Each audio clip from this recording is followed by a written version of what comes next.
আসসালামু আলাইকুম প্রিয় দর্শক বন্ধুরা, কেমন আছেন সবাই? আশা করি সবাই ভালো আছেন।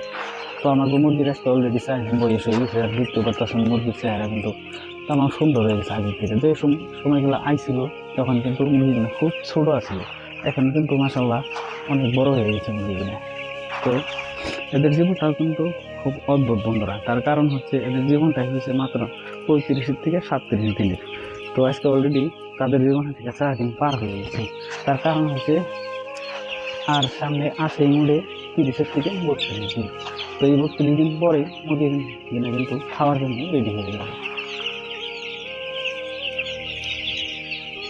তো বন্ধুরা, আমাদের মুরগির জীবনের থেকে আজকে 4টা দিন পার হয়ে গেল। তো সেই উপলক্ষে আজকের ভিডিওটা স্কিপ না করে ফুল ভিডিওটা দেখতে থাকেন। তো এখানে দেখতে পাচ্ছেন, এখানে আছে 10,000 মুরগির বাচ্চা, ব্রয়লার মুরগির বাচ্চা। তো এই 10,000 মুরগির বাচ্চাকে আমরা দুজন মাসে লালন পালন করে থাকি। তো মুরগির অ্যাকচুয়ালি বয়স থাকে মাত্র 35 থেকে 37 দিন।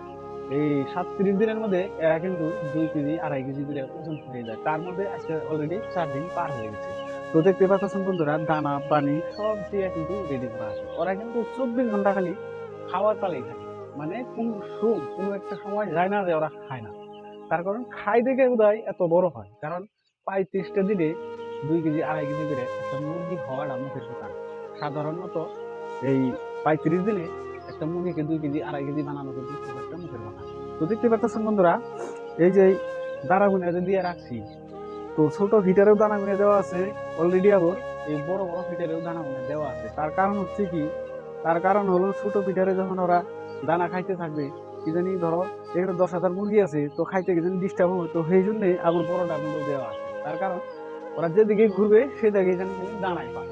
তো সেই জন্য দানাটা মানে বেশি খায়। তার কারণ হচ্ছে মানে যেদিকে ঘুরে সেই দিকে দানা, যেদিকে ঘুরবে সেদিকে পানি, মানে দানা পানি ছাড়া আর কোনো কিচ্ছু নাই। তো আপনারাও যারা যারা ফার্ম করেন বা এবং ফার্মে কাজ করেন, তারাও একটা কথা সব সময় চিন্তা করবেন যে মুরগিতে যাতে দানাটা বেশি খায়। তো মুরগির সামনে সব সময় দানা পানি এনি টাইম যাতে ফুল থাকে রাখার চেষ্টা করবেন।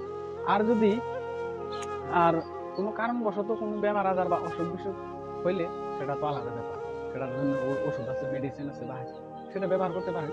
কিন্তু অ্যাকচুয়ালি যদি চান আপনারা যে মুরগির ওজন বাড়াতে বা ওয়েট যাতে বেশি আসে, তো সেই জন্য আপনারা এই কাজটা করতে পারেন, যাতে মুরগির ওয়েটটা বেশি আসে আর মুরগিটা যাতে অল্প সময়ের মধ্যে বড় হতে পারে। তো প্রিয় বন্ধুরা, তো এই যে মহারানীকে যে দেখতেছেন, এ কিন্তু সব সময় মুরগির সেবা যত্ন লাইগা থাকে। তো এই যে দেখতে পাচ্ছেন, একটু পানিতে বোধহয় 2-1টা পুরুষ পড়ছিল, তাই কিরকম ঘষে ঘষে সাবা করে দিতে আছে। তো বন্ধুরা, আপনারাও সবসময় চেষ্টা করবেন যাতে পানিতে কোনো জাবরা বা ব্রয়লার পালন করলে হয়তো নিচে তো পুষ বা কাঠের ভুসি এগুলো তো দিতেই হবে। তো সেই জন্য আপনারা সবসময় খেয়াল রাখবেন পানিতে যাতে কোনো ধরনের জাবরা বা কোনো ধরনের ময়লা আবর্জনা না থাকে। তো সেই জন্য আপনারা সবসময় চেষ্টা করবেন এইভাবে যাতে সাবা করে দেওয়ার জন্য চেষ্টা করবেন। মানে সব সময় আপনারা একটা কথা মাথায় রাখবেন, যাতে সব সময় সাফা রাখার চেষ্টা করবেন। আর আপনাদের ফার্ম যত সাফা রাখবেন, মুরগি কিন্তু ততটাই ভালো হবে, তাই না? সবসময় এই জন্য চেষ্টা করবেন যাতে ফার্মটা সাফা থাকে। তো সেই জন্যে এই যে দেখতে পাচ্ছেন বন্ধুরা, এইভাবে কিন্তু সবসময় আমরা এই পানিগুলা বা এই দানার মধ্যে 2-1টা তুষ বা 2-1টা আবর্জনা যদি পড়ে থাকে, আমরা কিন্তু সবসময় এইভাবে সাফ করে দিই। সাফ করে দেওয়ার কারণ হইল মুরগিগুলো যাতে আরামে খাইতে পারে।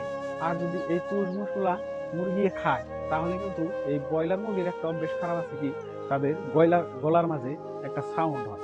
এই সাউন্ডটা হলে মানে মুরগির দানা কম খায়, আর দানা কম খেলে আপনারা জানেনই যে মুরগির ওয়েট আসবে না। তো ওয়েট না এলে তো মুরগি পালন করে তো লাভ হবে না। তো সেই জন্যই বলছি, আপনারা সবসময় চেষ্টা করবেন যাতে মুরগিগুলা পরিষ্কার পরিচ্ছন্নতায় থাকতে পারে, আর পরিষ্কার সবকিছু খাওয়া দাওয়া পানি দানা পানি যাতে পরিষ্কারভাবে খাইতে পারে। তো বন্ধুরা, আশা করলাম ভিডিওটা ভালো লাগলে অবশ্যই একটা লাইক করবেন, শেয়ার করবেন।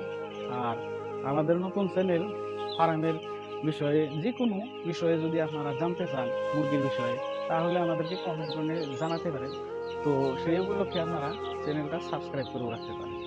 তো আশা করলাম ভিডিওটা ভালো লাগলে অবশ্যই একটা লাইক করবেন, শেয়ার করবেন, আর দয়া করে চ্যানেলটাকে সাবস্ক্রাইব করে দিবেন।